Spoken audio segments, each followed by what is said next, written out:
This week, the Clarets travel away to Anfield to try and get their season off to a start with some well-earned points away at Liverpool. This is the Nona Never podcast.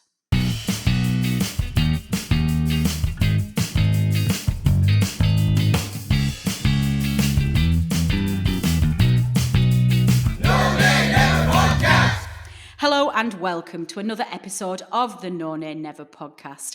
I'm your host, Natalie Bromley, and joining me this week are No Name Never panellists Tom Whittaker and, that's my drum roll, newbie Adam Dennett. Adam, I'm going to bring you straight in to say hello to our listeners. Welcome to our panel.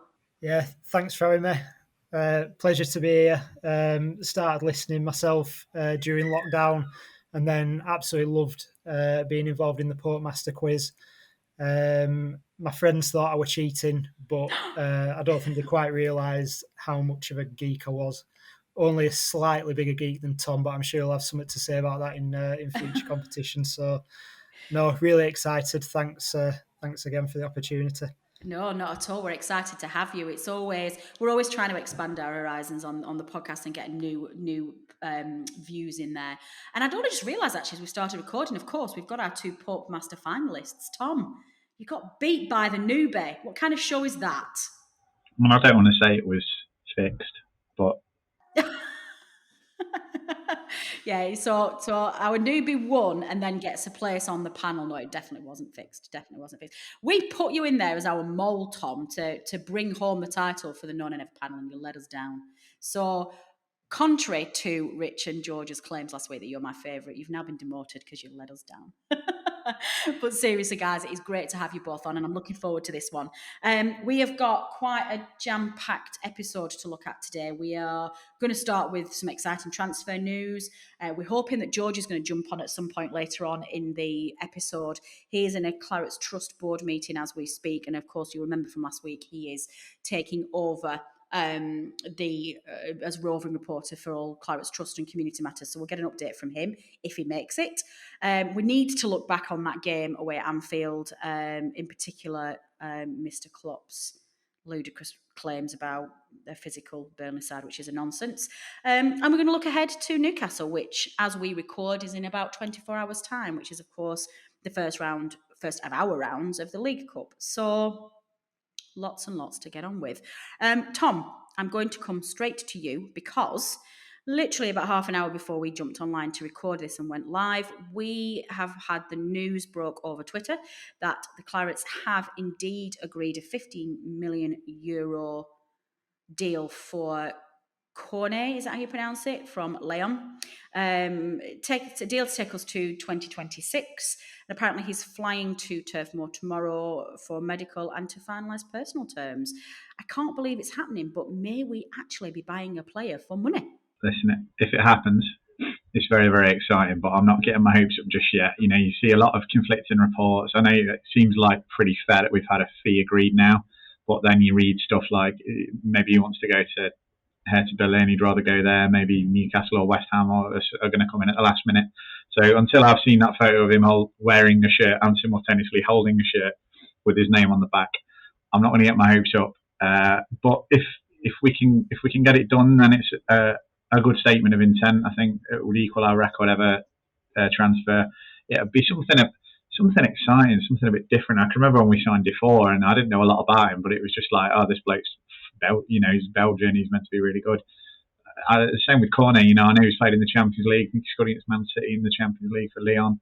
I don't know much about him, but it sounds like he might, from what I've read, he's quick, he's skillful, exactly what we're crying out for, just something a bit more exotic, a bit more interesting. And I think that if we do get this over the line before the game on Sunday, it will affect the atmosphere massively, even if he doesn't play. So, yeah, like I say, I'm not going to get my hopes up just yet. I want to see him signing on the dotted line first. But if it does get done, then it sounds like a really exciting piece of business. Yeah, it definitely does. Tom Whittaker, the voice of reason, always. I'm not the voice of reason. I get overly excited about anything and get carried away. Adam, as Tom said there, it's just something different. It's something we're crying out for. Clearly, he's a left-sided player. Apparently can play at left back, but mainly plays on the wing. there is some, obviously there's a position there that Dwight McNeil very much takes over. But we had a chat offline before this news was broke about the potential for us being able to play a 4-5-1 with Cornet on the left, JBG on the right, and McNeil playing more in a central role. I think we talked about it on the podcast last week as well. Is this a solution? Is this something that we can actually look at changing this very rigid and very consistent formation that we play? Yeah, I think so. I agree. I think that'd be our strongest lineup if we do manage to get it over the line. And it just bolsters options. Even if we did want to play 4-4-2, we know what JBG's injury record's like. And obviously using Hendrick and more recently Brownhill on that inside right just isn't exciting. And like Tom said, it is about time we had a signing as fans to be excited about, because it seems a while. I think, like you said, Defoe were probably the last one, but even the summer where we spent quite a bit of cash on Vidra, Gibson, Hart, which hasn't really gone to plan. I think that's the last time I was optimistic about transfers, and I think we really do need something to get us off our feet, and hopefully he'll provide that. Like you, I've not seen him play. Obviously seen the highlights reel, and he looks okay. Scored against City, so that'll be an improvement from the off if we can do that. But yeah, hopefully get it over the line, and I think we need to, because I've not seen much of any sort of contingency plans. So yeah, fingers crossed. I mentioned it on our group yesterday.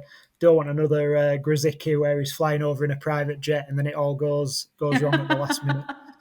I remember getting very excited about that as well, and that didn't end well. But anyway, yeah. So I guess Adam, the $1 million question: how, if he does sign tomorrow, for example, how soon before Dash plays him? As soon as he needs to, probably. Depends how many they get, but you'd expect he'd be on the bench for his first appearance. Get him. I think Dash likes new signings getting settled with a match day experience. Yeah. Maybe get 10 minutes, then maybe half an hour, and then who knows if he's good enough, throw him in. We're not exactly. We can't really be patient for points, can we? Leeds is a massive game. Obviously, I can't see in any situation where he'd start that game.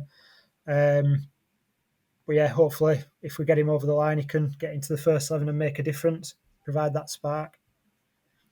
Yeah, definitely. And I think certainly in terms of personnel, Tom, it's just so desperately needed. We know this isn't groundbreaking news, but if a starting lineup and a bench screamed more to you essentially name me one that screamed more to you that we need reinforcements than that bench on Sunday, Saturday, wasn't it? Saturday. Just to remind our listeners, we had essentially Vidra and Westwood were both injured second game of the season. They picked up knocks, and our bench ended up being Will Norris, Eric Peters, Jay Rodriguez and Phil Bardsley, and then Owen Dodgson, Wayne Hennessy, Lewis Richardson, Bobby Thomas and Nathan Collins. 2 keepers, 3 defenders, not an awful lot of options, and some youth players. And to the point, Tom, where, and this is fine, I don't mind this, but we genuinely had a slightly laughable situation where the club was having to tell us where certain players played, which is legitimate because we need to know. But it's just another sign that we just don't have the personnel to be able to cover it up. And that was really worrying.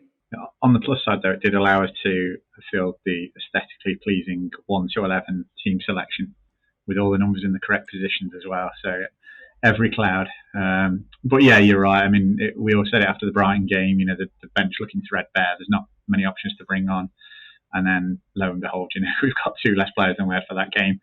So you always know if you're in that situation that if the opposition nick a goal, then you're going to struggle to change things from the bench. And obviously, when you're playing a team like Liverpool, the likelihood is they are going to score at some point. So, yeah, to have that lack of options is worrying. And even if we do get Cornet over the line, we probably still are 2 or 3 short in that kind of area. So you'd hope then at least maybe, not that I'd be too excited about it really, but you'd hope maybe we could get Lennon signed up or somebody like that and just get another body there, because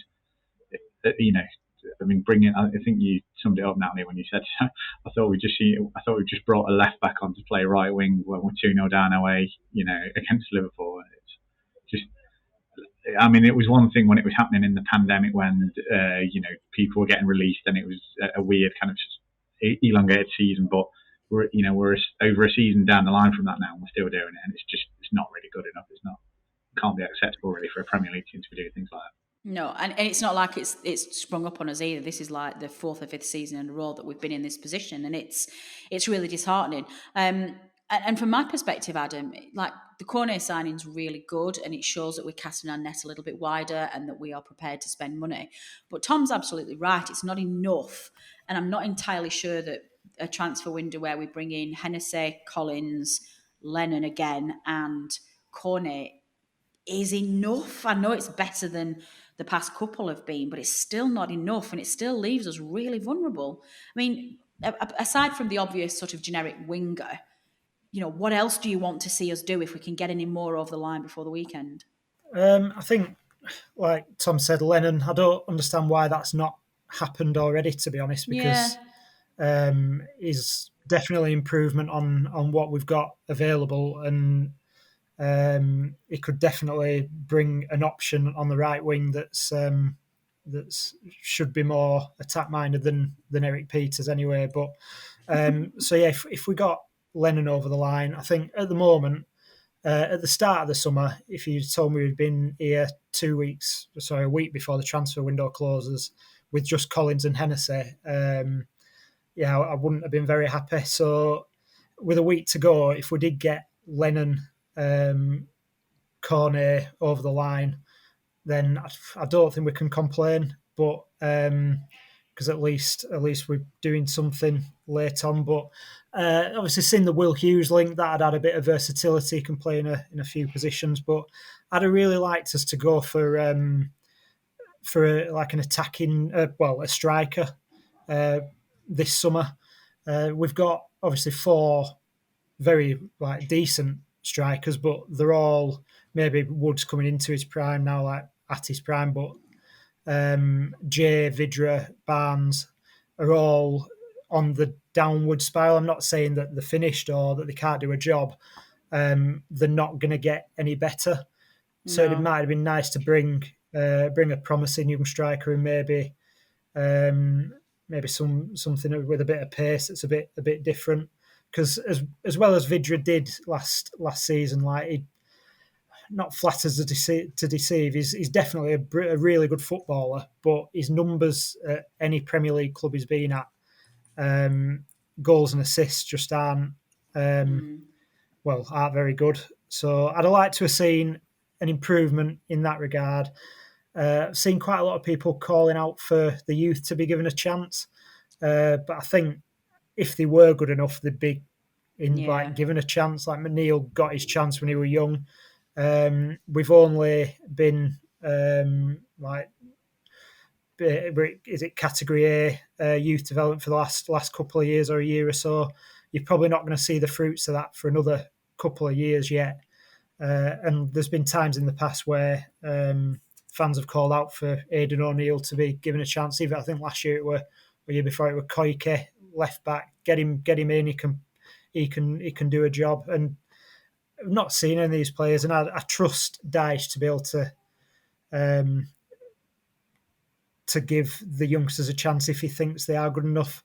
Obviously, a few will go out on loan if we do manage to get some numbers in.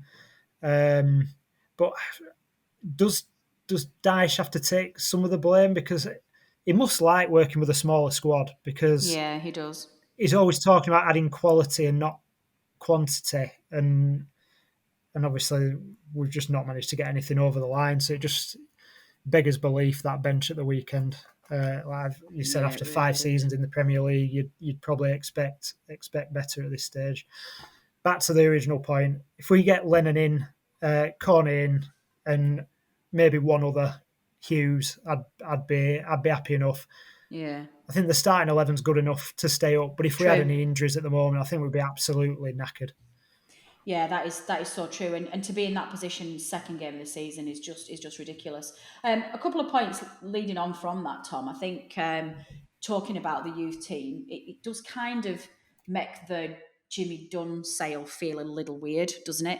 I know we've talked about this offline, that now feels like a strange bit of business. I think a loan would have been way more appropriate than a sale. Actually, I don't think it would. I think it might have been Jamie Smith who talked about this, maybe in his newsletter, which I will plug in a little while. I'm pretty sure that it was him who said this, that now feels strange. And the other point that I was going to make there as well is I think Adam's right. I'm going to take this spot and I'm going to run with this. On the caveat, of course, that, Daesh is God, but even God can get criticised at times. And it does feel a little bit, doesn't it, that Daesh does have not always a positive impact on the transfer market, shall we say. Sorry, I'll just land them bombshells with you, I'm afraid, Tom. Two very provocative questions. Looking at the first one, I think in terms of Jimmy Dunn, I think with bringing Collins in, I don't think it didn't make sense really to sell him. I mean, he would have been fifth choice, and we know Daesh likes long, but even he's moved down the pecking order now. So for me, I thought that maybe the one that I would have said a loan would have been better than a sale would have actually been Benson, who's gone to Barnsley. He played a few first team games last year. I don't know if he was outstanding, but he played a lot more than Dunn. I thought he had a bit about him. I think he's a little bit older than, I think maybe 22 or 23, so maybe a little bit older than, a really promising up and comer. But it might have made sense to.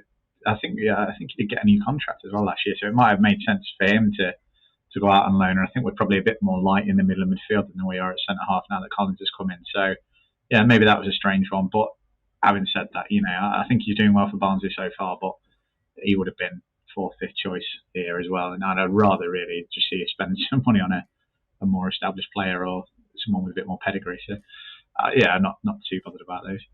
With regards to Daesh, I think it's interesting that we've had 2 windows now with the new owners, and we've still found problems in bringing players in. Now I think some of that is down to the fact that the infrastructure for transfers and that club is not great. A lot of this, I think the under 23s are getting there. They seem to make better signings there. There seems to be a bit more of a pathway into the first team now. But in terms of the first team scouting, the scouting overseas, things like that, I think the reason they've got rid of Rig is because that the setup isn't there to the level it should be. So that's certainly part of it. But when you look at the last few windows, we've got a new board now. They seem to be a bit more willing to stretch the finances. If we can get Cornet over the line, that'll be 2 sort of, 10 million plus pound players that we bought in the window. And the common denominator, it would be Daesh then. And you would say, there was rumours last season that we could have got Wilson for 10 million or something, and Daesh turned it down. Would have been a good bit of business for me, that. And he obviously is very stubborn. He does have a very fixed kind of view of what he wants.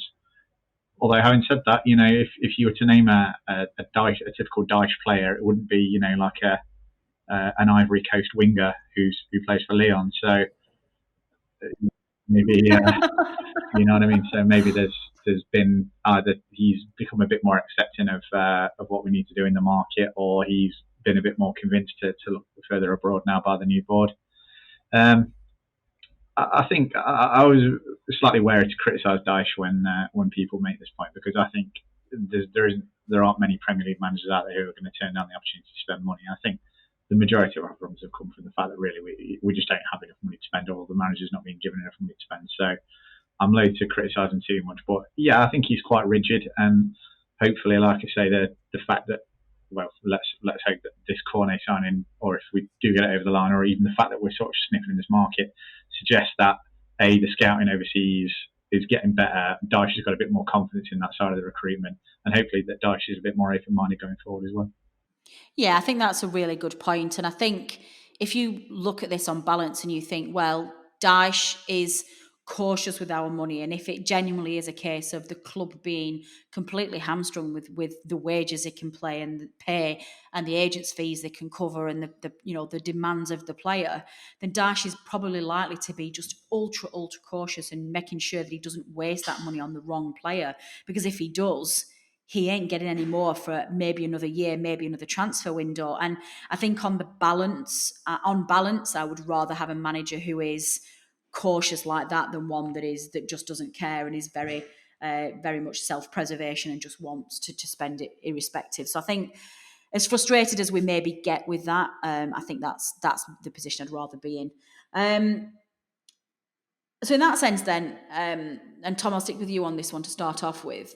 Turning to personnel, of course, we found out, which came as a bit of a shock really, but just before the Liverpool game started, that both Westwood and Vidra had picked up knocks in training, which is disappointing so early in the season after a full pre-season, but there you go. That's what happens when you play with a small squad, I guess. Which meant that we had, obviously we put Brownhill in the centre, which is fine, Brownhill and Cook, but it did mean that rather than Rodriguez, Dyche went with Barnes, which came as some surprise to the rest of the world because I think everybody was expecting after the performance against who did we play first game of the season? Brighton. There we go. Sorry, I've been distracted, listeners, because George has just joined us, hence why I'm tripping over words there. So I'll bring him in a minute. Were you surprised that Barnes started and he didn't really impact the game that much? Is that harsh? Well, for me, it's not a surprise in the sense that Dyche is quite predictable in that regard. I know Dyche is a big fan of Barnes, obviously. He's not a big fan of Vidra, so it didn't surprise me that Vidra didn't start the first game. I thought Rodriguez earned his place there from his form in pre-season. You know, he's scoring a lot of goals in pre-season, and I thought that's why he played. There was a lot of talk of, just bringing Barnes on for Rodriguez in the Brighton game being a bad decision. But for me, I didn't think Rodriguez impacted the game very much against Brighton. So I'm not saying Barnes did either, but it didn't really surprise me that he wanted to try something different. I don't think Rodriguez had a great season last season. I don't think he really did much to earn his place in the last game. I thought Barnes played all right. You know, he put himself about. He's got a good record at Anfield. I think he has a good record against these top teams because it's a bit of something different. You know, they're not used to playing what Klopp would call a professional wrestler up front. So I think he gave their centre halves a bit more to think about than Rodriguez gave Brighton centre halves to think about, for example. He wasn't brilliant, but I didn't think he was awful either. And I wouldn't be surprised if he got the nod against Leeds as well. Although I would prefer, I'm probably in the Vidra camp myself. I think we just play better when he's playing. But it didn't surprise me that much, and I didn't think Barnes was that bad either. So not the end of the world for me. Yeah, I think that's probably right. So Adam, bearing in mind that he did end up without the team that he wanted, I genuinely thought we played really well in a game that we weren't expected to win.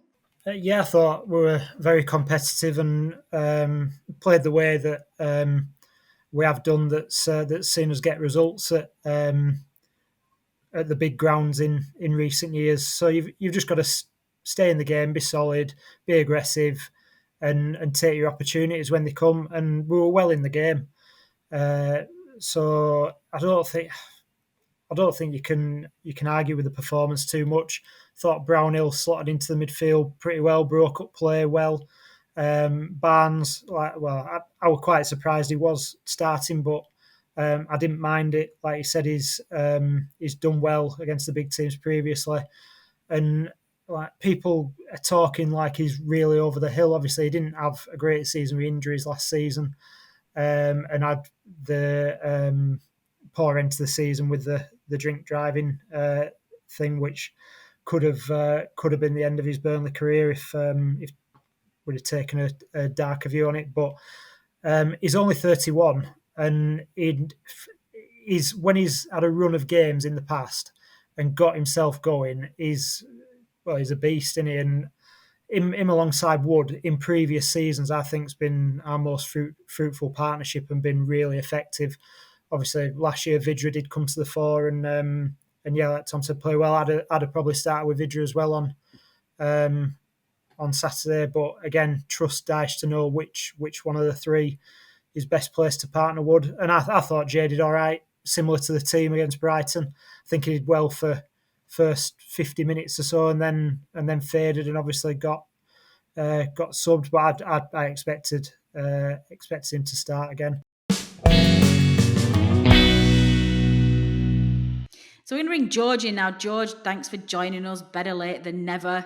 We're going to bring you straight in at the sucker punch of the game, straight in at the goal. Kind of felt like it came out of nowhere when Liverpool scored. I mean, to be fair, they absolutely carved us apart. So it was a pretty disappointing goal to concede defensively. But up to that point, I thought we'd started the game pretty brightly. Yeah, I thought we were absolutely superb, to be honest, throughout the game. Obviously faded in the second half, but that first goal was a real sucker punch. And it's hard to take when it's only 20 minutes into the game, because then the entire feeling of the game is changed. No longer can we completely sit back, hold it tight, and maybe grab a late winner. You always, even though Daesh probably said to players the plan stays the same, it always changes the flow of the game, really, and we're going to have to go searching for an equaliser. But at the same time, there's not many complaints from me about the goal. It was a brilliant bit of play from Liverpool, and yeah, we could have closed down the cross, but it was a terrific ball, and sometimes you just got to accept your luck with the big teams like that. Just that moment of quality, brilliant header by Jota. There's not much more we can do about it, except for stopping the cross. Yeah, that did feel kind of disappointing, didn't it, Tom? I think... Yeah. Go on. Yeah, sorry. No, I was just going to say, I mean, it's quite a big thing apart from stopping the cross. I mean, Jota, he's not the tallest lad on the pitch, is he? He's not going to be beating me or Tarkowski if he's whipping a ball in that you can't pick out the cross. And we've given him so much time and space there. You could see Tarkowski was really annoyed at Lowton and Goodmunson there. Neither of them got out to him. He had all the time in the world to pick the cross. You shouldn't be conceding the header to Jota. I thought it was... I thought the second goal that they scored was really good. I thought that was just really good, quick interplay, pulled us apart a bit, and a terrific finish. But that first one was a really cheap goal for me.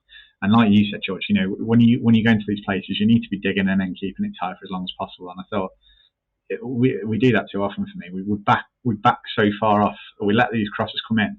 And if we're going to defend the crosses like that, then we need to be stopping them at source. So to me, that was a really disappointing goal. Yeah, it is. That said, though, Adam, I thought the reaction after the goal was really good. I thought we had we regrouped really well, and we didn't crumble. And actually, we looked really positive after they scored. Yeah, I don't think the way we played did really change. I think Daesh is and the players are quite comfortable at 1-0 down. I always think it's when the second goal goes in that if the second goal goes in that we really struggle, because then it is a real long way back. We're really positive from the off, really positive after the goal. Just my thoughts on the first goal. I think it's the fact that we didn't close the cross down. I thought the cross was brilliant, and maybe me hesitated slightly when he kind of looked at Jota and before he knew it, he were there. But I don't think it were a cross where you're beating someone in the air. It was just really well, perfect cross, and he timed his run to perfection. And I don't think, other than me being absolutely with him, that we could have done much about that at all. But yeah, the reaction were brilliant, and got to half time at 1-0 down, and you felt we were really still in the game. Yeah, and I think that defensive resilience, even though, like you say, if you're going to be super critical of the defence for the first goal, and there was a little bit of just a slightly slower reaction, I think that was very much... our defensive capabilities were very much on display for the second goal, which was disallowed because it was offside, because the defensive unit did their job and they didn't move out of position and they kept in rank. They kept that bank of four, and it just couldn't break them. Tom, coming back to you very quickly, not one shining light. I know it's disappointing to lose the game, but this was without question the Dwight McNeil show. Yeah, really, he always seems to do well against Alexander. Whoa, hang on a second. Sorry, I'm just going to say, just before I bring you in, George has literally, just as I said that, put in the chat box, the BBC put him at 5.41 for the game. That's... what? No, he was amazing. Yeah, I think people vote for that, don't they? So it's probably a load of Liverpool fans going on and cry out, for want of a better word. The reaction from Liverpool and, well, obviously the manager as well. Pathetic, to say the least. But yeah, no, he was excellent. Like, he showed off, everything that we know is good about him. Direct, quick, good feet. He always seems to have a good game against Alexander-Arnold. I think Alexander-Arnold struggles to deal with him. Obviously, part of that is that he's got more of an attacking brief than a defensive brief when they play us. But what I liked about McNeil was that a lot of the time he's very quick to go out wide. I'd like to see him shoot more. I think he's good, and I don't think he really gets enough goals for saying he's one of our better strikers, as it were, strikers of the ball. And he had a couple of good efforts. That one that cleared off the line. He made the keeper work at his near post as well a little bit later on. So yeah, for me, it was a good performance. I'd like to see him a bit more involved in the game, and I'm hoping that's another thing that we'll get if we do sign Cornet, is that McNeil will be able to. I mean, like for example, tomorrow night in that League Cup game, he's going to be up and down that wing for 90 minutes when really, ideally, we should be resting him. So hopefully, the signing of Cornet is going to allow McNeil just to take a bit of the pressure off his shoulders and shows what he can do in that regard. Yeah, definitely. You could try and pick apart the first goal, Adam, but the second goal was just ridiculous. I don't think there was an awful lot that anybody could do to stop that one from going in. It's just one of those things when you meet the successful big teams, you're going to run into chances like that, aren't you? Yeah, they created an overload down the right hand side like they do so often, and it was I think you'd call a long raking pass, which from Van Dijk that were brilliant, but if it were Tarkowski or me, it'd be a long ball. And we were just they had that 3-on-2 on the far side, and it just worked. We felt like dominoes, didn't we? It were perfection, split second off every time, but that's the fine margins, and it's in back of your net. So yeah, no complaints. Good, yeah, great goal from their point of view. Yeah, definitely. George, obviously that's two games now, 2 defeats. We've been here before, obviously, in other seasons. I'm not particularly concerned just yet. I think beating Leeds at the weekend will make things look a little bit better. But it always feels a little bit more reassuring when you lose but play well. And I thought on the whole it was a fantastic performance against a very, very difficult side. I know we won there last year, but they were well off the pace last year and they were in a really bad place. This year's a whole different kettle of fish. They look sharp, they look determined to try and go for the league again, and they look very well rested. So it bodes well, doesn't it, for the fight that's going to come ahead for us? Certainly. It had all the hallmarks of a Sean Dyche Burnley team, really, in that last week after Liverpool's game where they absolutely battered Norwich, you know, we come off the back of a really, really poor home defeat where we've really thrown the game away.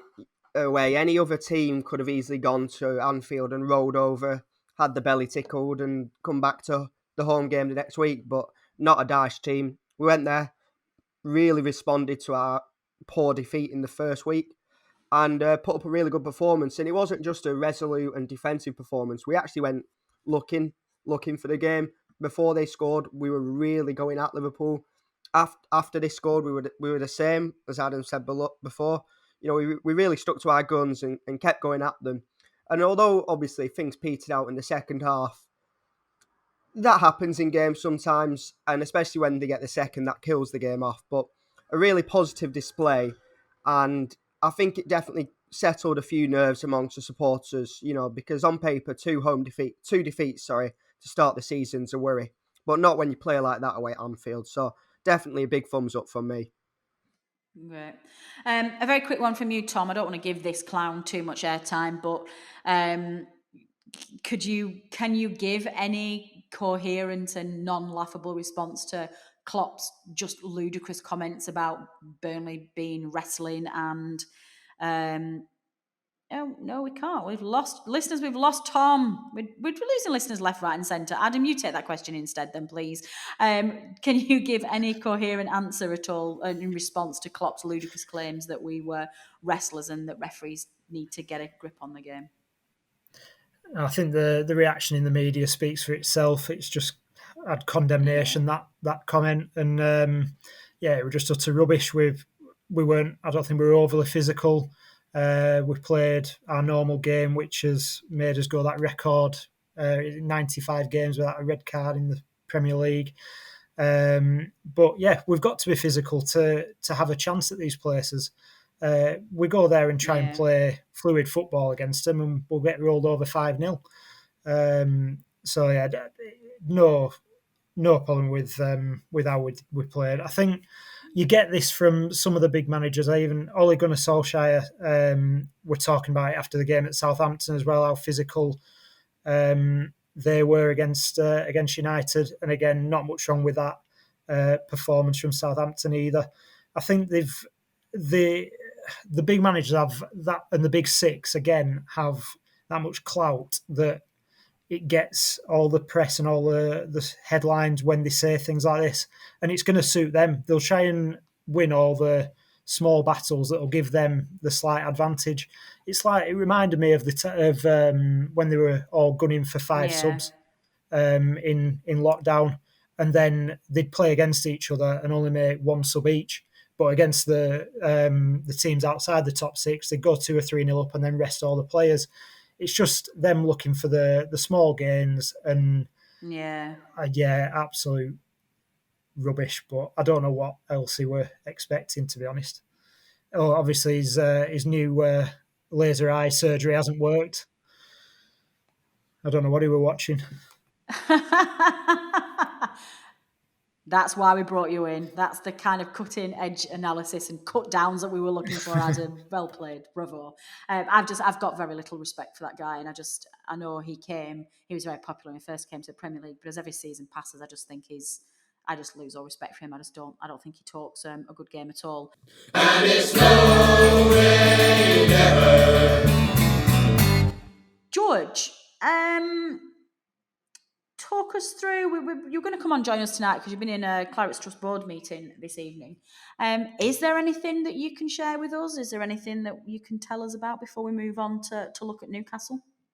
Yeah, certainly. There's a few. Or is it all top secret? A few top secret stuff, but no, certainly stuff which I think will be of interest to fans.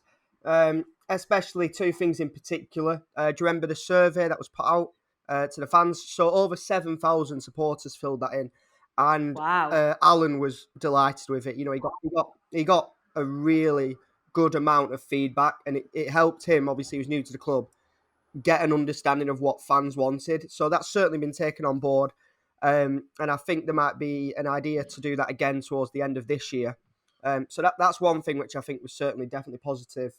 And then a second thing, obviously a negative thing that's been causing discomfort to a lot of fans recently, is the move the disabled supporters from the southeast stand into various other places around the ground. Obviously, we've spent a lot of money on those 2 disabled stands, and now one of them's empty. Or that's what it looks like to fans. And they've obviously been moved around the ground, and that wasn't, I think the club sort of agreed, that wasn't particularly well spoken about to everybody in turf. They contacted the disabled supporters individually. It included phone calls, bringing them to the ground, saying, whereabouts else would you want to sit? So really good dialogue with the disabled supporters themselves. But I think we agreed that obviously to the rest of the turf, that wasn't given out through social media, etc., and it just adds to the unrest. So what I can say is just the reasons that for the disabled fans having to move. Basically, at the start of this season, things looked as though protocols were being relaxed, all fans coming back to the ground, absolutely brilliant. Everything's moving in the right direction. And then at the start of August, the Premier League decided right at the last minute that this wasn't going to be enough for the players themselves. And the medical working group, and I'll try and keep this short, the medical working group of the Premier League basically decided the visiting team had to be in the change room that was socially distanced, right? Now, the temporary marquee was already removed at this point, and they told the club at the last hour that protocols for players were not being relaxed. Players need to be housed in a biosecure area. It not only has to be socially distanced, but they can't cross with a supporter zone. There has to be a buffer zone. So the club had basically 1 or 2 choices, or 3 choices. Either put the tent back, which would have been fine, and people say, why not just put the tent back? Well, that would have meant the cricket field would have been closed in its entirety. Supporters would have had to be moved from the cricket field stand, and away fans put in different places around the ground. The second option was to find a room within Turf Moor where the away guys could get changed, and literally the only room that the Premier League found acceptable was above the Clarets store. And because it's above the Clarets store, the entrance to it, they have to walk along the pitch side through the southeast stand up to that top room. They've had to build a shower block behind that disabled stand, and that is where the away team are getting changed for now. There's going to be a meeting in the next 4 weeks because these are emergency protocols by the Premier League, but the expectation is that it isn't going to be changed. So that's the couple of things that stood out from the meeting. It was a really positive one, my first time. So yeah, really enjoyed it. Oh, good for you, George. Did they give any indication once Premier League protocols genuinely go back to normal and COVID has left us, that the disabled fans will be able to go back into that southeast stand? Or was it not mentioned? Yes, certainly. The only reason they've been moved is literally because the Premier League's emergency protocols for the players are way more severe than for fans. Just on that southeast stand, I know Rich was asking about it. The second screen, the second big screen, that's planned for installation on the top of that stand in November. And there's also plans to replace the big screen. That's between the long side and the Jimmy Mack. Oh, exciting stuff. Yeah, good stuff. Well, keep us updated, George. And obviously, we're really delighted to have you on the board because I know you'll give a good account to the fans and, and listeners, if there is anything that you want George to raise, get in touch with us. You can email us at podcast@nonanever.net. Forgot our email address then for a second.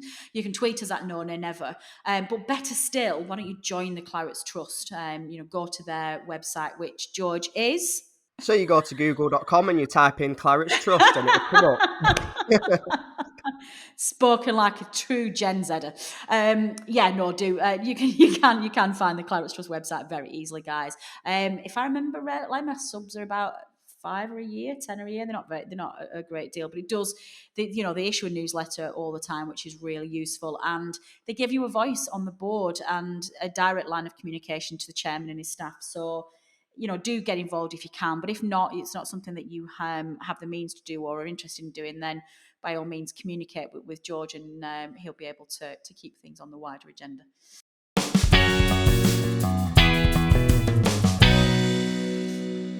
So, finally, before we leave you crazy cats for another week, Tom, Newcastle away, League Cup.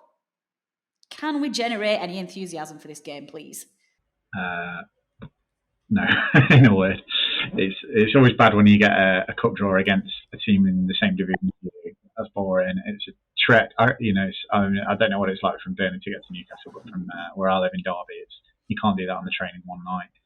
I'm not doing a 2-night stay for a League Cup game. We're not going to play a strong team. I don't think Newcastle will either. I think it would be a similar one to the Sheffield United game last season. Two teams who aren't that bothered about whether or not they go through. I could see it being a dull 0-0 or a 1-1 and going to penalties, and hopefully we get a slightly more interesting tie in the next round. That's about as much enthusiasm as I can muster for it. But if we get knocked out, it won't break my heart, put it that way. So obviously you're new this season to us, Adam, so we know what everybody else's views are on cup games, and listeners know what mine is. I get very excited about a cup run. Where do you sit on cups? Do you want to just concentrate on them? Are you excited about cup runs? Do you think the league has to come first? Share your secrets. I think the modern game, the league has to come first, which I think from a fan's point of view can be very frustrating, because what is there to get excited about? The best we're realistically going to do is finish 7th in the league, which we obviously did 3 years ago, which were fantastic.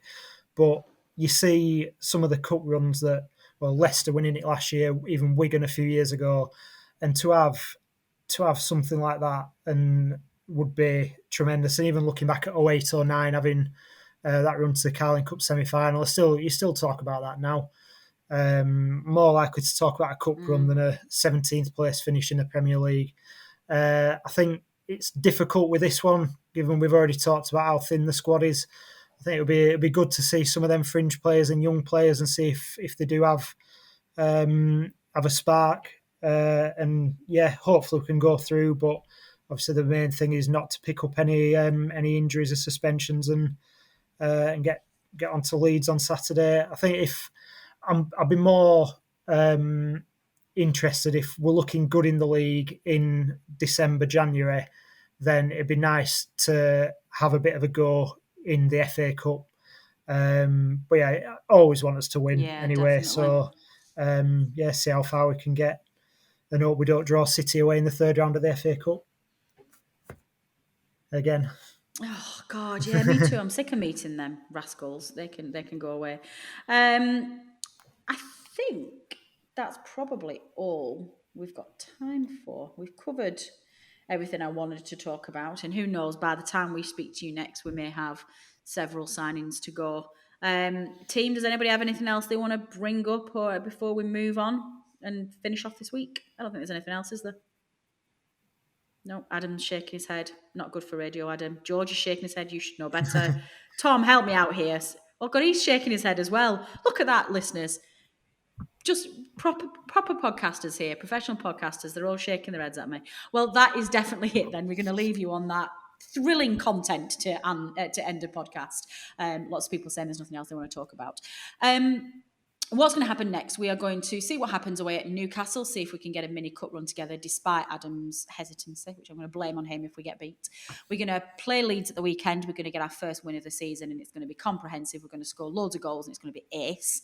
Dave and I will be back with the preview show on Friday night, giving you all the stats ahead of that trip. We're at home, aren't we? Yeah, at Turf Moor when our Yorkshire neighbours come to visit us. And then the rest of the team will be back for the analysis show on Tuesday next week, where we will dissect that game, confirm all of the signings once the transfer window's closed, and see where we are. If you've got any questions in the meantime, you know how to get in touch with us. You can email us at podcast@nonanever.net or tweet us at nonanever or comment on our Facebook page, however you want to get in touch. My thanks as ever go to everybody who's been involved in producing this podcast and putting it together, to my three panellists, George, Tom and Adam, especially to Adam, who's smashed it on his debut episode. Well done, Adam. And thanks you all for your opinion and your time.